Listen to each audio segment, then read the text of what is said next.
Olá, hoje a gente vai mergulhar num tema assim bem profundo, né? Como é que a dor, o sofrimento, pode paradoxalmente levar a gente a conhecer Deus de um jeito totalmente novo, mais íntimo? É um tema forte, com certeza. Sim. E nossa conversa hoje parte de umas reflexões do material Fé Forjada na Dor, sabe, com foco naquela passagem de Jó, capítulo 42, verso 5. Ah, sim, meus ouvidos já tinham ouvido a teu respeito. Isso, mas agora os meus olhos te viram. A gente quer explorar um pouco essa mudança, né?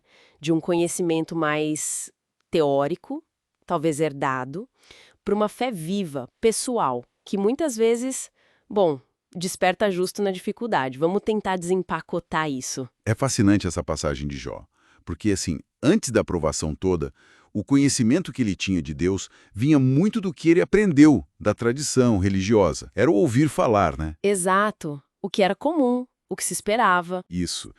Mas aí veio aquela experiência devastadora, perda dos filhos, dos bens, a própria saúde, aquele silêncio aparente de Deus. Foi isso que, de alguma forma, abriu uma porta para outra dimensão de fé. Hum. E o que você acha mais marcante nessa distinção que ele faz? O ouvir versus o ver. Ah, isso é o ponto-chave, eu acho.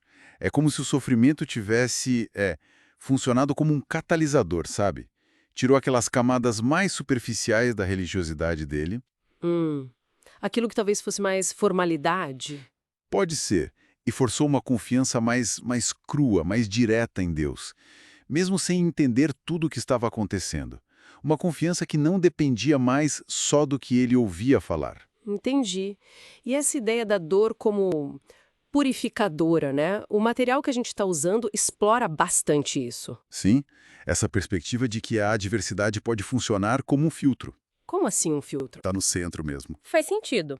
E um ponto que me marcou muito na análise foi essa ideia de que a crise mostra onde a nossa fé está realmente fundada. Tipo, ela está baseada numa vida sem problemas ou está firmada no próprio Deus, aquele que sustenta mesmo quando tudo parece ruir? Exatamente. E tem um elemento central nisso tudo que a fonte ressalta muito bem. Jó não recebeu as respostas lógicas que ele tanto buscou para o sofrimento dele. Ele questionou, ele debateu com os amigos, ele clamou a Deus. Ele queria entender o porquê, né? Acho que é a nossa reação mais natural. Com certeza. Mas no final, a resposta de Deus não foi um manual teológico explicando a origem do mal ou o motivo específico da dor dele. Não foi uma explicação. Não. Foi uma revelação, assim, avassaladora da própria grandeza de Deus, da majestade, da sabedoria divina. Deus não deu respostas prontas, ele se deu, ele se revelou. Se revelou. Né? Nossa, isso é poderoso. Deus não deu explicações, deu a si mesmo. Isso. E se a gente conecta isso com o quadro geral, a suficiência para Jó, a paz que ele encontra no final, não veio do entendimento intelectual das coisas. Veio do encontro. Veio desse encontro profundo com a presença divina. A verdadeira resposta de Deus para a dor de Jó foi ele mesmo, sua presença. Uau! E pensar que a resposta foi a presença e não a explicação. Isso muda tudo em como a gente pode encarar nossas próprias lutas, né? Muda completamente. O material parece até sugerir uma mudança de foco pra nós, assim. Em vez da gente ficar preso naquele ciclo do por quê? Por que eu? Por que agora? Talvez a pergunta mais frutífera seja outra. Qual seria? Senhor, o que o Senhor quer me revelar sobre si nessa situação? É um convite a buscar essa visão espiritual que Jó teve, sabe? Um entendimento mais profundo do caráter de Deus, mesmo quando a razão não alcança as respostas. Perfeito. É buscar a revelação em meio à confusão. E isso nos leva direto àquela ideia muito forte de que Deus não desperdiça sofrimento. Ele tem essa capacidade incrível de transformar dor em revelação. Transformar dor em revelação. É.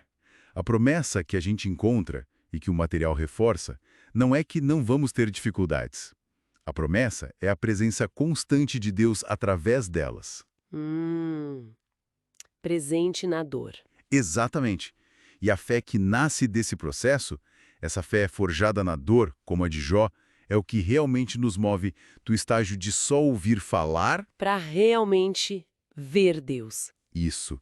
Ver com os olhos do coração, com uma clareza, uma intimidade que talvez de outra forma a gente nem alcançasse. Então, resumindo um pouco o que a gente leva dessa nossa conversa.